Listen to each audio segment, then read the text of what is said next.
जय श्री कृष्णा।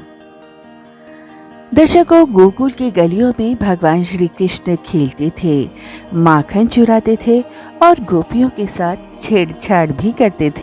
कभी उनकी मटकी फोड़ना, कभी उनका रास्ता रोकना। ऐसे किस्से हम बचपन से ही सुनते आ रहे हैं।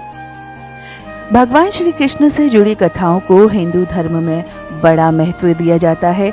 जहाँ से श्री कृष्ण से जुड़े मंदिरों की बात आती है तो मथुरा का द्वारकाधीश मंदिर और वृंदावन का बांके बिहारी मंदिर सबसे ऊपर आता है। लेकिन क्या आप जानते हैं कि श्री कृष्ण के बचपन से जुड़ा एक मंदिर जो बहुत प्रसिद्ध है और जिसके दर्शन आज हम आपको करवा रहे हैं।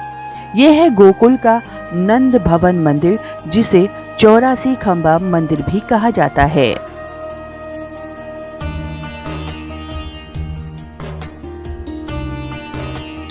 कहा जाता है कि भगवान श्री कृष्ण अपने माता पिता को 4 धाम की यात्रा का सुख गोकुल में ही देना चाहते थे।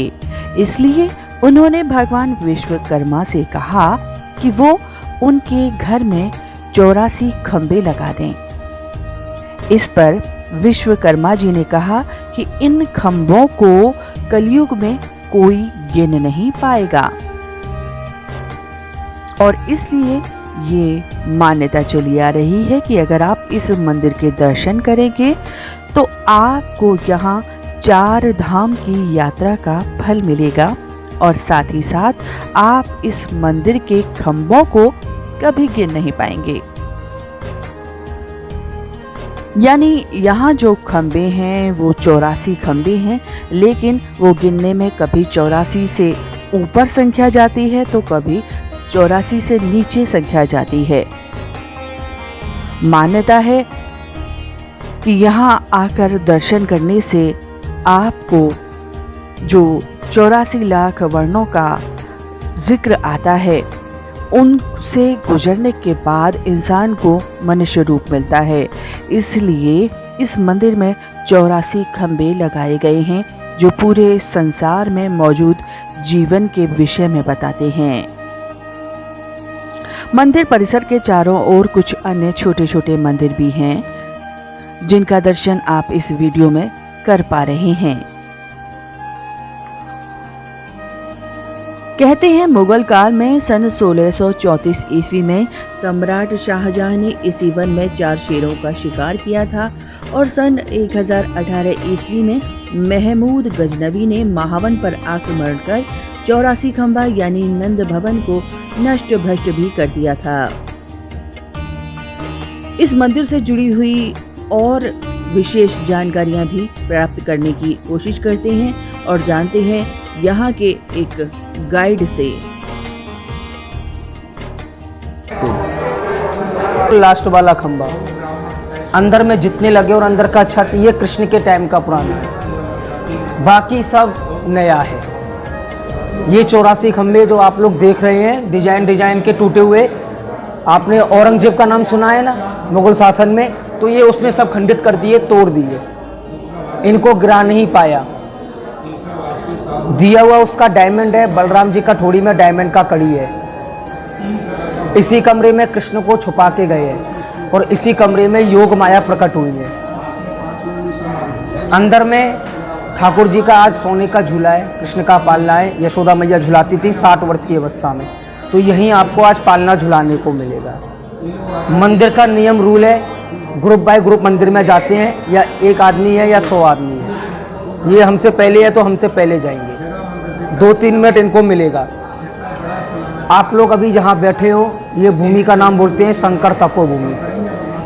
यहाँ पे जब कृष्ण जन्म लेके आए तो नंद बाबा ने नंदोत्सव बनाया, उसमें 33 कोटि देवी देवता आए। यशोदा जी ने सबको दर्शन कराया पर शंकर जी को दर्शन नहीं कराया। यशोदा मैया बोलती हैं, बाबा तेरा स्वरूप है, बिच्छू कातर सांप लिपटा हुआ है, मेरा 60 वर्ष का अवस्था है, मेरा कन्हैया छोटा है, तेरा दर्शन करेगा डर जाएगा। यशोदा मैया अंदर से भिक्षा लेके आई, सोना चांदी मूंगा मोती। शंकर जी ने मना कर दिया, सोना चांदी मूंगा मोती मेरे को नहीं चाहिए, मुझे कृष्ण का दर्शन करा दे, मैं कैलाश को छोड़ के आया।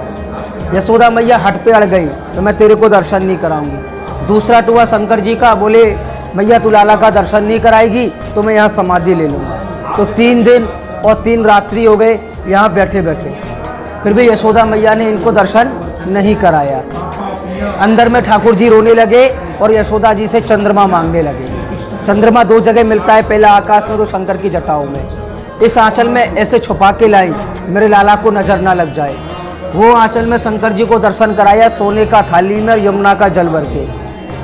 चंद्रमा का परछाई थाली में गया। इस स्वरूप से यहाँ 3 दिन और 3 रात्रि पीछे दर्शन किया। कलयुग का प्राणी 3 दिन नहीं बैठ सकता है, पर ठाकुर जी के दरबार पे वो 5 मिनट 10 मिनट बैठता है तो शंकर तपस्या करने का फल मिलता है। यही खम्भों से आपको 2 फल मिलेंगे, पहले ब्रज यात्रा करने का फल और दूसरा 84 लाख बंधनों से मुक्ति मिलेगी।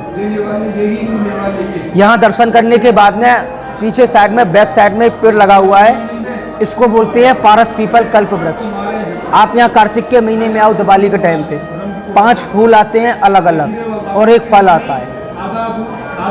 इस पेड़ को वरदान है, ये गिरेगा टूटेगा पर जड़ इसका कृष्ण के टाइम का प्राचीन है, इसलिए तो इसको पारस पीपल बोलते हैं और प्लस कल्प वृक्ष। इसका हमको 3 बार परिक्रमा करना पड़ेगा, माता पिता गुरु के नाम से दर्शन करने के बाद परिक्रमा। यहाँ से कृष्ण ने कलयुग के प्राणी के लिए 3 धामों का निर्माण कराया। पहला धाम कौन सा पड़ता है, आप यहाँ से जाओ उड़ीसा में जगन्नाथपुरी। दूसरा धाम जाओगे गुजरात में सोने का द्वारिका। और लास्ट धाम कौन सा है ठाकुर जी का, बद्रीनाथ। जो प्राणी 3 धाम सप्तपुरी 68 तीर्थ और ब्रज यात्रा नहीं कर सकता वो कृष्ण के घर में आता है। सारे तीर्थों का फल कृष्ण के बड़े भाई बलदाऊ जी देते हैं। आज बलदाऊ जी का दर्शन करना, सोने का मुकुट है, सोने का कंठा है, थोड़ी में हीरा है, हाथ में माखन मिश्री का प्याला है। यहीं आपको ऐसा दर्शन मिलेगा, बाकी मथुरा वृंदावन सब जगह दूर से दर्शन। ये सामने में जो गोल सा निशान देख रहे हो, गौर से देखना, ऊपर की टाइप में छोटा सा गोल सा निशान है। 2 पिलर हैं यहाँ, 2 पिलरों से यशोदा जी रस्सी बांधती थी, सोने की घंटी लटकाती थी और रई लगा के कृष्ण के लिए माखन चलाती थी। पर भी प्रभु ने घर से माखन नहीं खाया, चुरा के खाया, मटकी फोड़ के खाया और सारे खम्भों से हाथ पोंछ दिया। मंदिर में आप लोग जाओगे, मंदिर में आपको प्रसाद खाने को मिलेगा, खाने के बाद खम्भों से हाथ पोंछना। मंदिर का 3 नियम रूल। पहला नियम, आप लोग मंदिर में कोई लोग खड़े होकर दर्शन नहीं करना, आपका परछाई कृष्ण पे पड़ेगा। सेकंड बात, मंदिर के अंदर में फूल सुपारी पैसा चावल नारियल कुछ नहीं फेंकना। और लास्ट मर्यादा मंदिर का, चल सको 2 कदम घुटनों के बल। 60 वर्ष की अवस्था में आओ या बालक की अवस्था में आते हैं, वो कृष्ण के घर में एक होते, सबको 2 कदम घुटनों के बल बैठ बैठ के चलना पड़ता है। पापा पैया चले कृष्ण कन्हैया, उस भावना से। दूसरा महत्व क्या है यहाँ आने का, ब्रजधाम में गोकुल में 2 जगह मान्यता ये भी है कि यहाँ भगवान श्री कृष्ण के बड़े भ्राता बलदाऊ का जन्म हुआ था और योग माया का यहीं प्राकट्य हुआ। मंदिर के श्री विग्रह में ऐसी भी मूर्तियां स्थापित हैं जिनके विषय में कहा जाता है कि जे स्वयंभू प्रकट हुई हैं। इन 84 खंभों में विशेष बात ये भी है कि 80 खंभों का जो निर्माण है वो विश्वकर्मा के द्वारा किया गया और 4 खंभे यहाँ ब्रह्मा जी ने बनाए। उन खंभों का दर्शन भी यहाँ हम आपको करवाएंगे और देखिए ये कितने विशाल, कितने वृहद, बहुत ही सुंदर ये खंभे हैं। यशोदा मैया यहीं जब माखन चलाती थी और भगवान श्री कृष्ण को बड़े ही प्रेम से माखन खिलाती थी, तो उन हाथों को यहाँ वो पोंछ देते थे जिससे ये मक्खन के हाथों से ये चिकने हो चुके हैं। और उन सभी मंदिरों का दर्शन भी आपको यहाँ करवा रहे हैं। ये यशोदा मैया अपनी बिलोनी से माखन बिलोती हुई मंदिर परिसर में, और मंदिर परिसर के बाहर के क्षेत्र में भी बहुत सारे ऐसे मंदिर हैं जिनका आप दर्शन कर सकते हैं। लेकिन इन 84 खंभों को देख कर ही आपको एक अलौकिक अनुभव होगा। ये 84 खंभे में जो हमने बताया कि 4 जहाँ खम्भे ब्रह्मा जी ने बनाए थे, इन 4 खम्भों का जो रहस्य है वह भी आपको बताते हैं कि जिस 4 खम्भे जो हैं वो सतयुग, द्वापर युग, त्रेता युग और कलयुग, ये जो 4 खम्भे हैं, ये जो आप इस वीडियो में देख रहे हैं, ये 4 खम्भे द्योतक हैं चारों युगों के।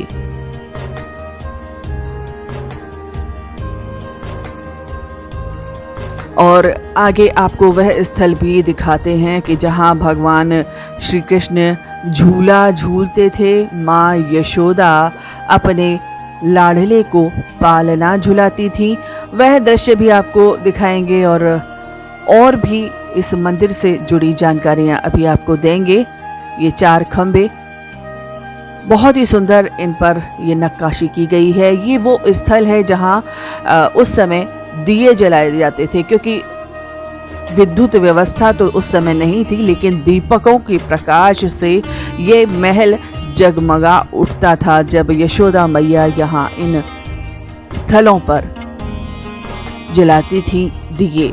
और आइए अब आपको दिखाते हैं वह स्थल भी जहाँ भगवान श्री कृष्ण झूला झूलते थे।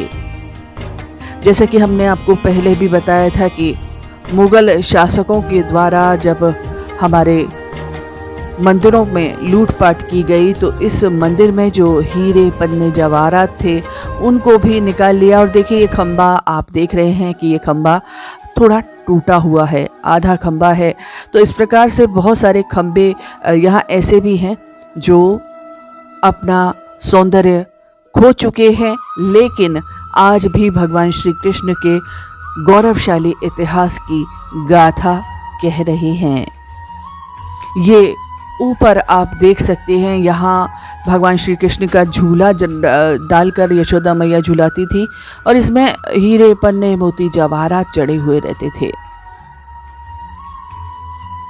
तो ये 84 खम्भों का आप दर्शन कर रहे हैं जो विशेष रूप से दर्शनीय है। कहते हैं कि जो व्यक्ति ब्रज 84 कोस परिक्रमा नहीं कर पाता, क्योंकि वर्तमान समय में कोई आर्थिक रूप से परेशान है तो कोई शारीरिक रूप से परेशान है, इस प्रकार बहुत सारे लोग चाह कर भी 84 कोस की जो यात्रा है उसको नहीं कर पाते हैं।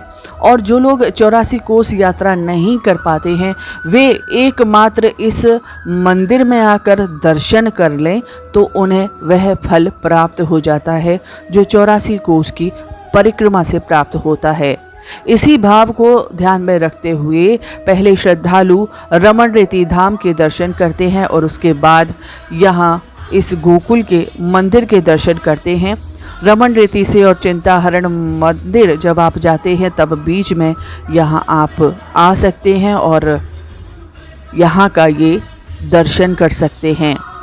ये भी कहा जाता है कि इस मंदिर का दर्शन करने से मनुष्य 84 कोटि योनियों से मुक्त हो जाता है। तो विविध भाव हैं, विविध गाथाएं हैं इस मंदिर से जुड़ी हुई। जब भी आपको यहाँ गोकुल रमण रेती आने का अवसर मिले तब आप यहाँ इस मंदिर में आएं और दर्शन करें। भाव यहाँ ये भी है कि यहाँ आप सीधे खड़े होकर ठाकुर जी का दर्शन नहीं कर सकते। ये आपको मंदिर के दर्शन करा रहे हैं जहाँ पीछे बलदाऊ जी की मूर्ति है, नंद बाबा और यशोदा दाएं बाएं हैं और आगे लड्डू गोपाल जी स्वर्ण हिंडोले में, स्वर्ण झूले में झूला झूल रहे हैं। यहाँ मंदिर में कोई भी भक्तजन जो आते हैं वे घुटनों के बल चलकर यहाँ ठाकुर जी का दर्शन करते हैं, क्योंकि हमारे ठाकुर इस मंदिर में, इस स्थल पर घुटमन चले थे। विविध रूप से उन्होंने अपने किलकारियों से इस नंद महल को गुंजायमान किया था। इस भाव से यहाँ आने वाले श्रद्धालु भी ठाकुर जी का दर्शन खड़े होकर नहीं करते हैं।